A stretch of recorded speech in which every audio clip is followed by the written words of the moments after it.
Welcome to my presentation, Ending the Current Pandemic, Preventing Future Pandemics. My name is Dr. Matthias Rath. I am a physician and scientist. For 3 decades now, I have been advocating the use of micronutrients in the global fight against human diseases. In this battle, I was supported by a team of scientists and thousands of people who have formed a global alliance to help make the prevention of diseases a fundamental human right. After mankind has decided to liberate itself from the dependency of fossil energy and to choose a future based on renewable energy, now a second, even bigger global liberation struggle is ahead of us. The liberation of human health. Here too, an entire sector of human life, our health, has to be liberated from a fateful dependency of an investment business that is built on the expansion of diseases as a multi-billion market for its patented drugs. The viral pandemic that has been haunting mankind in recent months can help us to take the right decisions. At the beginning of the current pandemic, I wrote an open letter to the people and governments of the world, condemning the fact that billions of people around the world are being deprived of crucial information in the fight against the pandemic. The scientific information about the importance of vitamins and other micronutrients in strengthening our immune system, and thus the promotion of vitamins as an essential measure to the people of the world to successfully fight the pandemic. It is a fact that the only scientifically proven way to strengthen our entire immune system is an optimum daily supply of vitamins and other micronutrients. In this video, I would like to answer some of the important questions that I have received over the past weeks. For example, what is a virus? How does a viral infection develop? What role do micronutrients play in controlling viral infections? What scientific evidence has our research institute provided about the health benefits of vitamins in helping to fight viral challenges to our health? The two most important questions, of course, being how could the current pandemic have been prevented, and what can we do to help prevent future pandemics already today? First, we have to answer the question, what is a virus? Viruses are tiny infectious agents that can only multiply if they enter the cells of a host, for example, our body or other living organisms. Viruses consist of genetic material, for example, DNA or RNA, an envelope, and a few proteins on the surface that allow these viruses to bind and infect body cells. In order to get a better understanding, we should take a closer look at the difference between bacteria and viruses. Bacteria are definite living organisms that have the entire cell machinery stored inside them for reproduction. They are relatively large, so they are visible under the microscope. Viruses, on the other hand, are about 100 times smaller than bacteria and can only be seen with an electron microscope. They are not living organisms in the genuine sense, as they can only reproduce with the help of a host cell. On their surface, viruses carry specific proteins that they use to connect to certain anchors on the surface of body cells. This anchoring mechanism is a prerequisite for infection. Two of the most important types of such surface proteins are neuraminases, which are abbreviated by the letter N, and the hemagglutinin proteins, which are characterized by the letter H. We will get to know these abbreviations in more details later on, for example, when we talk about the influenza virus H1N1. Viruses can have a quite different appearance, but they are very similar in how they function. In this picture, I selected examples of viruses that are known to most of you: the measles virus, the herpes virus, the hepatitis B virus, and the Ebola virus. In this picture, you can see 3 representatives of the Sars viruses, which include the virus causing the current pandemic. The term SARS stands for Severe Acute Respiratory Syndrome. The first SARS epidemic caused by the coronavirus type 1 began in 2003. In 2012, an epidemic began in the Middle East, which was therefore named Middle East Respiratory Syndrome, or MERS virus for short. And finally, in 2019, the epidemic began with another coronavirus variant, which received the official designation SARS coronavirus type 2. This virus is the cause of the current pandemic. Let us now turn to the question of how a virus infection develops. Although viruses look different, they basically use the same mechanisms to multiply inside the host cells and then spread throughout the body. Once they have invaded host cells, for example the cells of the lung tissue, they reprogram its biological software known as DNA or RNA. In this way, they ensure that this cell will henceforth work for the reproduction and spread of the virus. In addition to producing new viruses, these cells must also produce the biological scissors that enable the viruses to spread in the body. These are enzymes that are able to digest collagen and break up the surrounding connective tissue in order to allow the virus to spread. After the virus abused body cells for some time to reproduce, these cells are no longer viable. They burst and they release countless more viruses. This illustration shows the bursting of infected cells and the release of new viruses. Let us now turn to the decisive role of micronutrients in the fight against viral infections. This diagram illustrates the fatal cycle that exists on the one hand between malnutrition, especially chronic deficiency of micronutrients, and on the other hand, the development of infectious diseases. Particularly a deficiency of certain micronutrients such as vitamin C, B vitamins and others leads to a weakened immune system, which inevitably means an increased susceptibility to infections of all kinds, including viral diseases. If the infection spreads, the body's fight against the invaders results in an increased consumption of biological energy in the body cells. The maintenance of this biological battlefield, this is how a serious infection may well be described, involves a further high consumption of valuable micronutrients. And in this way, a fatal cycle develops in the body of the infected patients, which often has deadly consequences. Understanding this cycle is a crucial step for patients and health professionals alike, as well as for policymakers responsible for the health of the people in their city or country. The fact that vitamin deficiencies facilitate the development of infectious diseases has been known for centuries.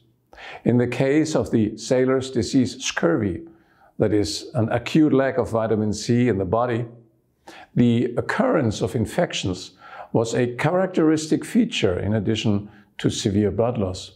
As early as the 18th century, the English physician James Lind described purulent ulcers of the skin and mouth, clear signs of infections, as characteristic of this vitamin deficiency disease. Today, almost 300 years later, it is scientifically proven that an optimum supply of vitamins from food or supplements is a prerequisite for the optimum function of our immune system. Increased vitamin supply has been scientifically proven to enhance all decisive steps of our immune defense. For example, vitamins increase the production of white blood cells, the police cells of our body. They increase the migration speed of these defense cells through the body tissue to the site of infection. They improve the ability of the defense cells to swallow the pathogens and kill them, and they speed up the removal of the resulting cell waste. The combination of the amino acid lysine with vitamin C is of particular importance in the defense against viral diseases. Almost 3 decades ago, I published a scientific paper together with Nobel Prize winner Dr. Linus Pauling. We described how virus-infected cells, as well as cancer cells, produce proteins that dissolve the surrounding connective tissue and that they can be inhibited with the help of the amino acid lysine or synthetic lysine derivatives. Particularly, helpful is the combination with vitamin C, which strengthens the connective tissue and thereby slows down the spread of an infection. Our publication at that time concluded with the prediction that the use of lysine, especially in combination with vitamin C, will lead to a breakthrough in the fight against many viral infections, but also other diseases. Let us now take a closer look at how different micronutrients are effective in blocking the spread of viruses. If an infection has already occurred, the first step in halting it is to reduce the multiplication of the viruses inside the cells. This is done with the help of vitamin C as well as N-acetylcysteine and other micronutrients. Then, as already discussed, it is important to prevent the viruses from spreading in the body. In addition to vitamin C and lysine, so-called polyphenol extracts, for example from green tea, are particularly useful for this purpose. When it comes to the prevention of viral infections, the first target is to reinforce the skin, the cellular lining of the lung and other barrier structures of the body that essentially determine the entry rate of the virus into our body. This includes in particular the skin and the cellular linings in the lungs and digestive tract. In addition to vitamin C, the amino acids lysine and proline play a special role in this context. If viruses are not active during an acute infection, they often hide in so-called biofilm structures. These are a kind of hideouts for these microbes. One example are the plaques of the teeth. Vitamin C and various other micronutrients can inhibit the release of these viruses from the hiding places inside our body and even eliminate them. We have already discussed the role of micronutrients in strengthening the immune system. Their role as antioxidants in cell protection against so-called free radicals is well known. Lesser known is the fact that white blood cells also use such free radicals in fighting viruses and other infectious agents, therefore requiring higher amounts of vitamin C to prevent any unnecessary damage. This picture shows a summary of the most important micronutrients for strengthening the immune system. In addition to the well-known vitamins, these include minerals and trace elements such as zinc, selenium, copper, and others. Furthermore, specific natural substances from plants, such as the group of polyphenols, are important. Finally, special fatty acids and probiotics also help to optimize our immune system. Let us now turn to the scientific evidence published by our research institute on the use of micronutrients in the fight against viral diseases. Over 2 decades now, our research institute in California has been conducting pioneering work in the field of scientifically based natural health. Headed by Dr. Alexandra Nitzwicki, our scientific team carries out studies on atherosclerosis and cancer, as well as on the role of micronutrients in viral diseases. In this presentation, I can only touch on some of the important study results. The first major research project studied the effectiveness of micronutrients against influenza on the most common viral disease in humans.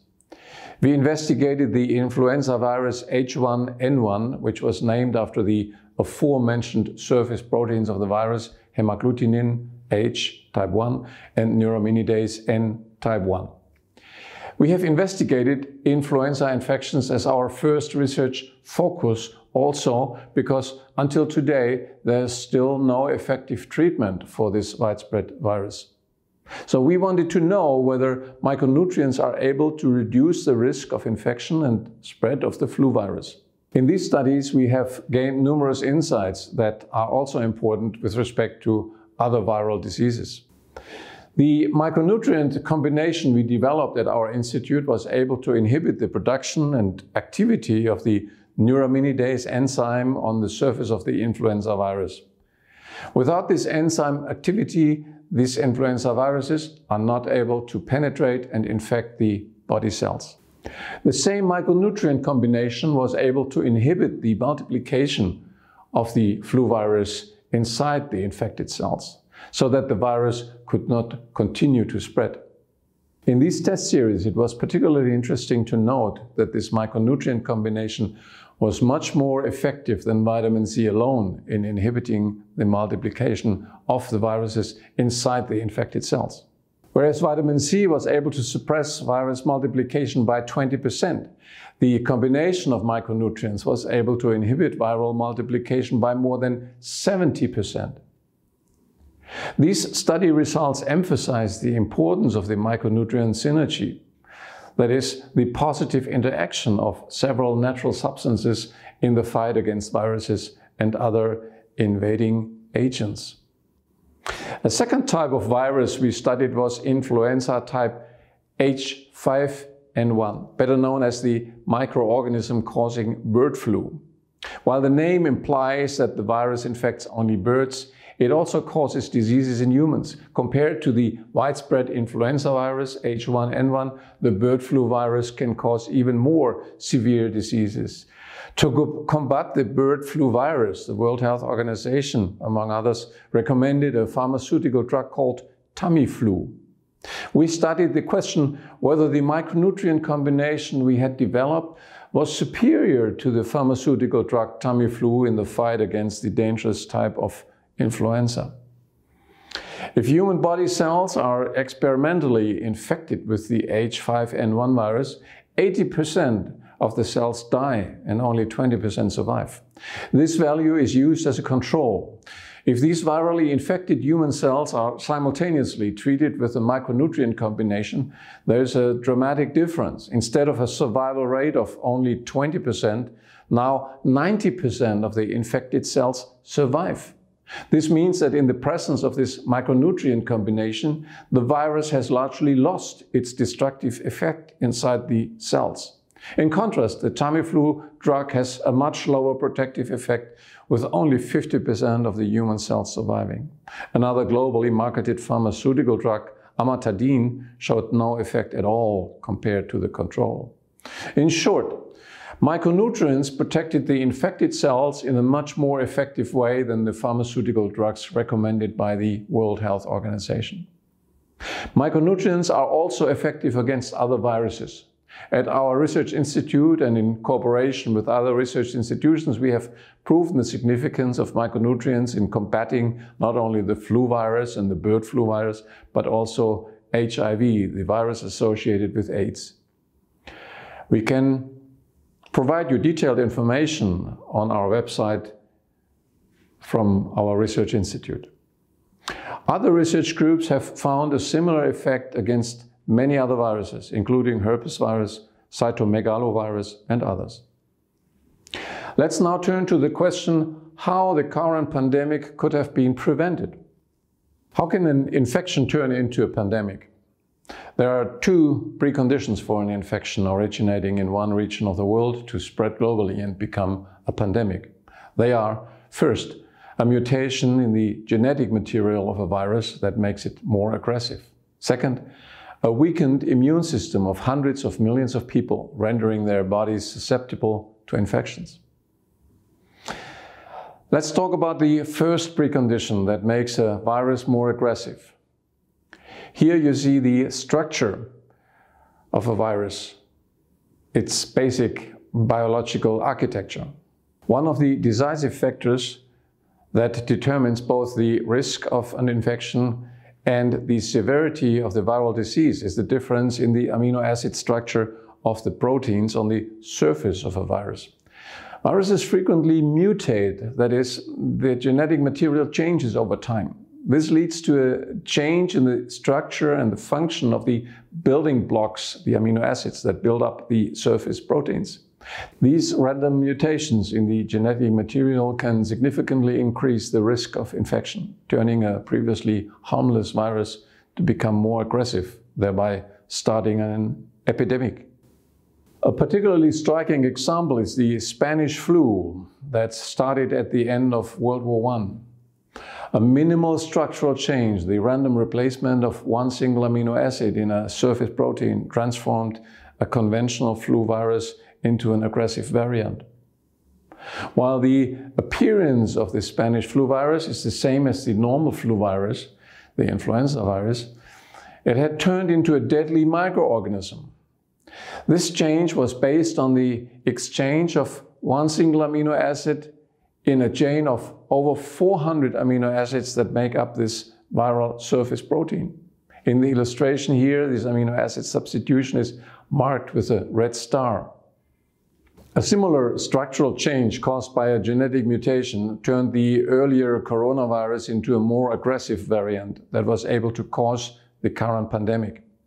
It is noteworthy that genetic mutations happen in the viruses and other organisms frequently.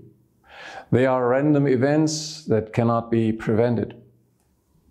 The second precondition for a pandemic, however, is a factor we can very well influence.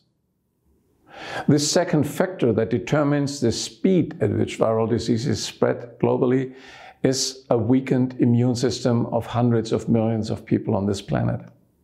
Pandemics usually occur during times of crisis and wars, when millions of people suffer from hunger. Since they have hardly any access to fresh fruit and vegetables or food supplements, in such times there is inevitably an undersupply of micronutrients. As a result, scurvy and other vitamin deficiency diseases spread in epidemic proportions. Hunger and malnutrition are a daily reality in the developing world until today, making up to 2/3 of the world's population susceptible to infectious diseases. But even in other parts of the world, there were many events that caused long-term malnutrition of millions of people. One example is the Spanish flu that I already mentioned. It was no coincidence that this pandemic started during the last years of World War I, when hundreds of millions of people in Europe and other parts of the world suffered from hunger and malnutrition. Chronic deficiencies in vitamin-rich fresh food during this war, as well as in the post-war years, was a prerequisite for the rapid spread of this infectious disease and its development into a pandemic that took between 20 and 50 million lives. You may ask, but there was no world war or global crisis at the beginning of this year when the current pandemic started. The answer is yes, but there are other, much more devious reasons for hundreds of millions of people suffering from vitamin deficiency. For decades, the lobbyists of the pharmaceutical investment industry have been waging a war of disinformation against all of humanity. Their aim was to discredit or even ban vitamin therapies as the only scientifically proven way to improve our overall immune defense. By systematically withholding this information, these interests made sure that the immune defense of hundreds of millions of people was at a minimal level. This, in turn, facilitated the occurrence of repeated pandemics and thereby the skyrocketing growth of the global market of patented drugs marketed by this industry. For over a century, the multi-billion-dollar pharmaceutical investment industry has been trying to expand its global market of patented drugs. To fight the spread of health information about the significance of vitamins and other non-patentable natural therapies, the stakeholders of this investment industry have built up a global army of lobbyists in media, politics, and medicine. During the current pandemic, many of these pharmaceutical drug lobbyists appeared almost daily in the media as so-called experts and as politicians uncritically echoing the propaganda of such expert lobbyists. In the course of this presentation, I can only refer to some attempts by the pharmaceutical lobby to ban vitamin therapies on a global scale. To understand the comprehensive and strategic nature of this censorship, I encourage you to conduct your own online research by using keywords such as Codex Alimentarius, health claims regulation of the Brussels EU, ban on vitamin therapies, and similar keywords. The website of our foundation, the Dr. Rath Health Foundation, provides detailed documentation on our battle for the human right of free access to preventive natural health that has lasted almost 3 decades. The current pandemic confirms vitamin deficiency as a precondition for the global spread of an epidemic. Let's, for example, look at where did the pandemic 2019-20 spread most rapidly, and where was the mortality rate particularly high. In developing countries, hundreds of millions of people suffer from hunger, malnutrition, and particularly micronutrient deficiencies, thereby constituting a breeding ground for pandemics. Italy, Spain, and certain other countries suffer from chronically weak economies. The people of Iran are hit by years of economic sanctions, with shortages of fresh fruits a daily companion. The food quality of retirement homes and other institutions in many countries is chronically low. People living in New York and dozens of megacities around the world are primarily nourished by vitamin-deficient canned food, or choose fast food as a primary source of daily nutrition. The paramount role of vitamins in fighting the current pandemic has also been underscored in another way. Intravenous vitamin C was successfully used in clinics in China and the USA to fight severe infections during the current pandemic. As an example, here is the headline of the British newspaper Daily Mail. It says, New York hospitals are treating coronavirus patients with high dosage of vitamin C after promising results from China. Now we come to the point where we can summarize our analysis and present key lessons learned from the current pandemic with a distinct goal to help prevent future pandemics. The scientific laws to help prevent future pandemics. The basis of these scientific laws is the fact that the role of vitamins and other micronutrients for an optimum immune system is documented in essentially every textbook of biology, biochemistry, and other basic life sciences the world over. Some of these textbooks, like the one shown here, the International Textbook of Biochemistry by Thomas Devlin, have entire chapters on vitamins and minerals and their requirements and function in our body. Amazingly, while the essential role of vitamins for the immune system and other health benefits have been documented in the textbooks of basic life sciences for half a century now, this potentially life-saving information is strategically kept out of the textbooks of pharmaceutically oriented medicine. This strategic blackout is no coincidence. It is a wall of censorship built by the pharmaceutical investment business deliberately in order to make sure that future doctors are primarily trained as advocates of patented drugs, the key merchandise of the drug industry's investment business. This wall is also the explanation for the phenomenon that during the current pandemic, virologists and other medical opinion makers have been parading on television and in other media as experts without referring to the key role of micronutrients in successfully fighting the pandemic.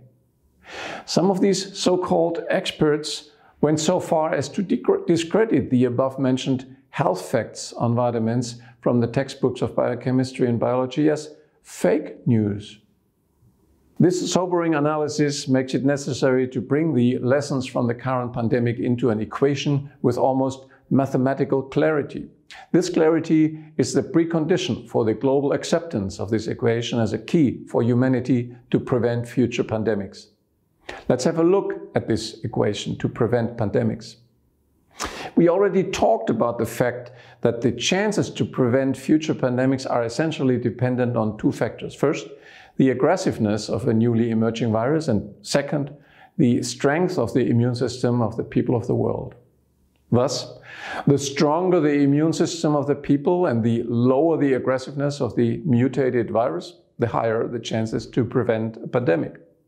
The only factor of these two that we, the people, can directly influence is making sure that our own immune system and that of the people in our community and country are maintained at an optimum level.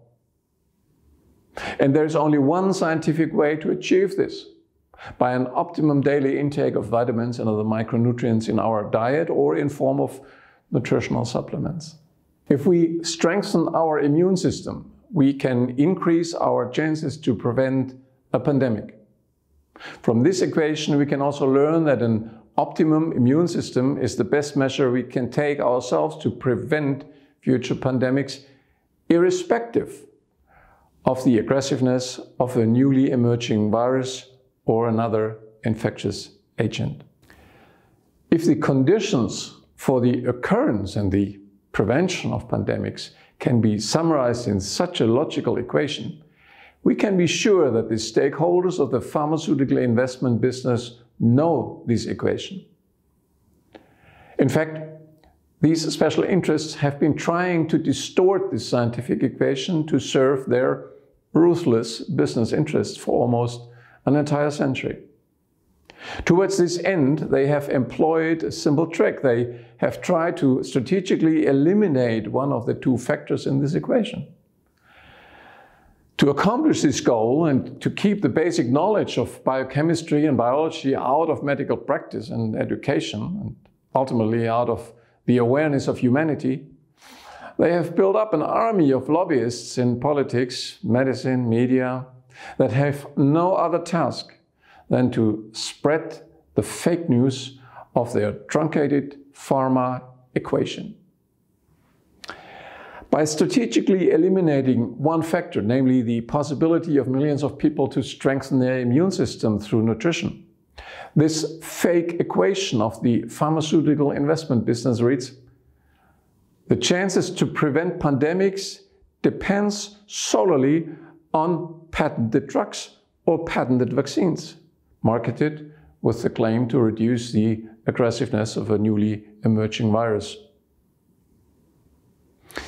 If we do not recognize this trick, and if we accept this pharma fake equation as real, it has dramatic consequences for the health and lives of hundreds of millions of people today and in the future. Then we voluntarily give away control of our health and delegate it, and that of our future fate, to the drug investment business. Then we, the people of the world, including future generations, will be treated like sheep, waiting for herd immunity, forced into quarantine and systematically deprived of basic human rights. If we continue to accept this fake equation, we will be predictably hit by many more pandemics in the future, and we will have to wait for months or years for an alleged new drug or vaccine every time. And each time we will suffer similarly devastating consequences for our health and economies as we have just been experiencing. If we sit still now, we knowingly pave the way for the pharmaceutical investment business to further cement its monopoly on global health. In light of this analysis, we can now explain the synchronized media onslaught we all experienced during the current pandemic. Imagine you are the stakeholder or executive of the multi-billion-dollar pharmaceutical investment business. Then you must make sure that the people of the world never learn the truth about the health benefits of vitamins. You lobbyists in the media have to discredit the overwhelming health benefits of vitamins. Your stakeholders in politics have to ban any preventive and therapeutic health statement about vitamins. And the medical opinion leaders who depend on your money make sure that generations of young doctors never learn the truth about science-based natural health. This equation allows us also to better understand the events millions of people around the world witnessed during the current pandemic, namely the deliberate hiding of the life-saving health benefits of vitamins by experts and politicians, the inexplicable silence of most doctors and clinics during the current pandemic on vitamins as the only scientific way to strengthen the general immune system, and the irresponsible act by mainstream media that publicly discredited the benefits of vitamins as fake news. Moreover, we can now also explain all international political efforts to ban vitamin therapies. They are all driven by the governments of those few countries leading the multi-billion-dollar pharmaceutical drug export business. Such efforts are very real and ongoing. They include the so-called Codex Alimentarius Commission, a global effort to ban vitamin therapies, a Europe-wide ban imposed by the Brussels EU under the innocent term health claims regulation, and the recommended daily allowances, also called RDAs on vitamins. These RDAs are deliberately set an extremely low value in order to systematically turn the body of millions of people into a breeding ground for new diseases, including viral pandemics, and thereby exploding it as a growing marketplace for their investment business with patented drugs. Let's briefly talk about Codex Alimentarius. For several decades, the German government has coordinated an international effort towards a global ban on vitamin therapies.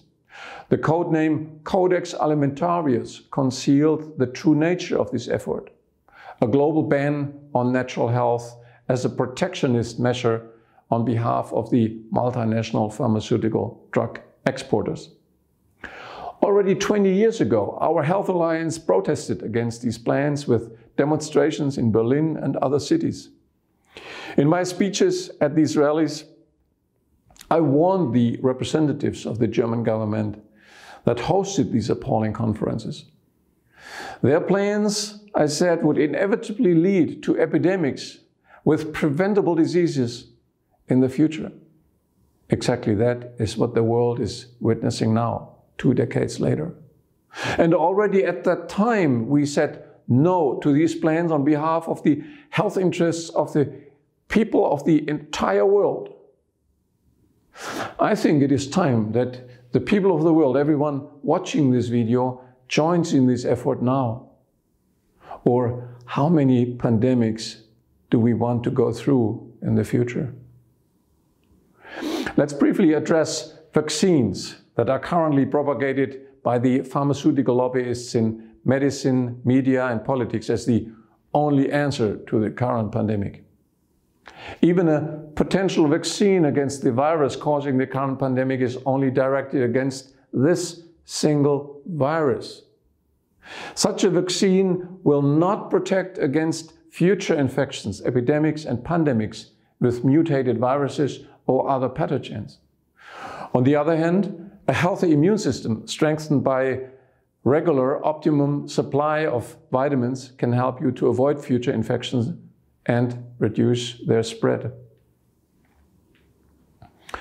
This entire chapter of my presentation about the scientific equation on pandemics serves one ultimate goal: to enable mankind to take preemptive measures now in order to prevent future pandemics. To achieve this goal, we must work towards the improvement of the immune system of all people by promoting the health benefits of vitamins and other micronutrients wherever we live. The profound knowledge about the health benefits of vitamins from the textbooks of biology and biochemistry must become the basis of health education in the schools around the world. The significance of this message goes even further. It leads the way for humankind from the fear of future pandemics to solid public health strategies for their prevention, from health delegation to health participation by everyone, young and old, and from health dependency to health liberation. Let's summarize the key messages of this presentation. The only scientifically proven method to strengthen the immune system is an optimum daily supply of vitamins and other micronutrients. The only scientifically proven method to prevent the development of a regional infectious disease into a pandemic is to provide the world population access to sufficient intake of vitamin-rich food or food supplements. The only reasonable health policy to prevent future pandemics is to disseminate the knowledge about the health significance of vitamins in schools and all other areas of society, and to ensure an optimum supply of micronutrients to the entire population.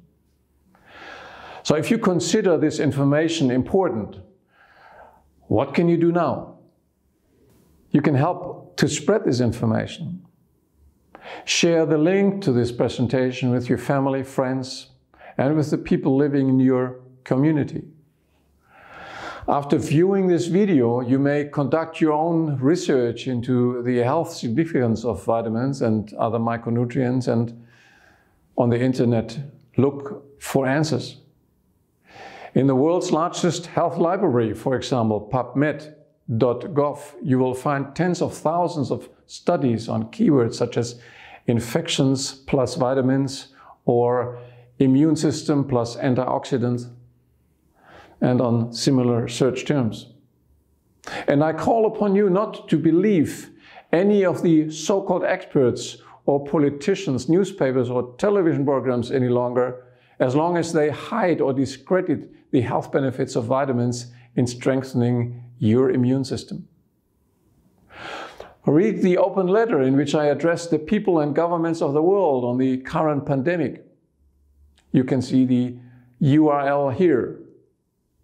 Read particularly the last section of this open letter that provides recommendations on how each of us can contribute to make a fundamental new start in building preventive healthcare. Read particularly the last section of this open letter that provides recommendations on how each of us can contribute to make a fundamental new start in building preventive healthcare.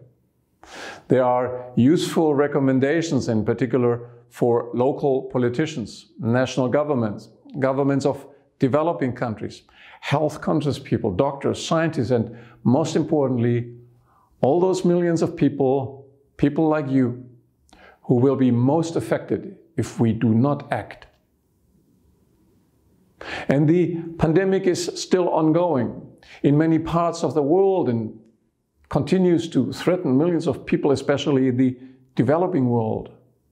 I do not want to end this presentation without offering possible solutions to the people of Africa, Latin America, Southeast Asia, and so on. Even if you have no access to dietary supplements, you may still have a little garden or access to a piece of community land. You can literally grow health anywhere where plants grow. Plants are the main source of vitamins, and by increasing your daily intake of vitamin-rich fruits and vegetables, you can fight hunger and diseases at the same time. More than 50 schools in the African nation of Uganda are currently doing just that. These schools run educational programs about vitamin-rich plants and nutrition. The students support these programs by self-organizing school health parliaments. They establish school gardens and, most importantly, they take these entire projects back home to the communities they come from. If you wish to get more information on this project, you can do so on our Movement of Life website. And if you think this message on how to prevent pandemics is just another communication for those who can afford it, you should think again. This is a message for all of humankind. Only if we can offer effective and affordable solutions to the poorest to strengthen their immune resistance, only then can we truly prevent pandemics. So today, humanity stands at the crossroads between two alternatives. Either we allow a small group of financially powerful interests to continue to inflict pandemics and other preventable diseases on this planet, causing millions of deaths, ruining businesses and entire economies, and severely restricting our fundamental rights. Or we advocate a strategic restructuring of the healthcare system with the aim of preventing diseases and significantly reducing their incidence. A prerequisite for this is the knowledge of the health significance of micronutrients and other scientifically based natural remedies. I call upon you, support our international campaign, help prevent future pandemics, get involved wherever you are, help spread this information, help to prevent future pandemics wherever you live. Do it for yourself and for future generations, now.